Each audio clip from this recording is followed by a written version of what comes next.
দেখেন, এটা একটা অ্যালোভেরা গাছ লাগাইছিলাম। আর এই গাছটার গোড়ায় এত পরিমাণ জংলা মানে গাছ হইছে, আগাছা হইছে। এখন অরিজিনাল গাছটাই দেখা যায় না। এখন এই জন্যে আজকে এটা পরিষ্কার করে দিতেছি।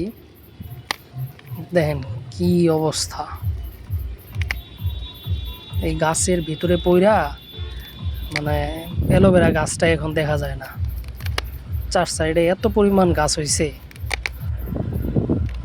এটারে দুর্বা গাছ না কি বলে। দেখেন শক্ত, অনেক শক্ত গাছগুলা। টাইনা টাইনা ইয়া করতেছিলাম, তারপরও ছিঁড়তেছে না।